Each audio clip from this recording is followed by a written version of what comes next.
Alors pour commencer, il faut choisir la couleur que l'on souhaite pour commencer notre présentation. Alors ensuite, on va aller dans éléments, on va taper rond. Ensuite, une fois avoir choisi notre rond, on le met dans la couleur que l'on souhaite, mais généralement on essaie de choisir une couleur un petit peu plus claire. Et par la suite, on le grandit au maximum.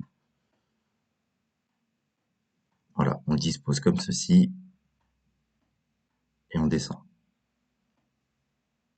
Donc par la suite, on va insérer l'élément qu'on souhaite mettre en visuel, puis on va aller dans modification, puis nous allons chercher l'effet ombre, puis on va y chercher brillance. Ensuite, on va répéter l'étape pour tous les autres éléments. Par la suite, une fois qu'on a dispositionné les éléments de cette sorte, on sélectionne le deuxième élément, on va de nouveau dans modification, puis on retourne sur la partie effet et on va sélectionner flou. On va modifier les paramètres du flou.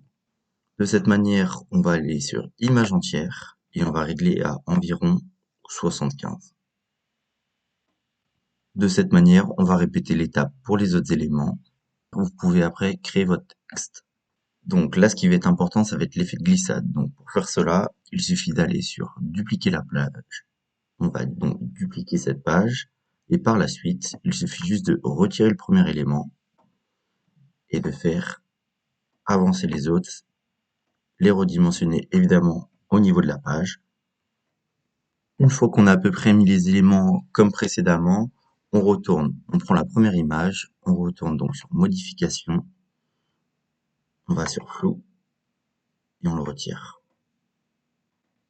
Il n'y a plus qu'à modifier le texte. Une fois la modification de texte, il n'y a plus qu'à répéter l'étape pour les autres produits. Une fois qu'on a réalisé donc toutes nos miniatures pour nos produits, il suffit de retourner ici, on appuie sur modifier la durée et on met en 1,5, histoire d'avoir une bonne diapositive animée. J'espère que ce tuto vous aura été utile et je vous montre le rendu final. Et voici pour le rendu final.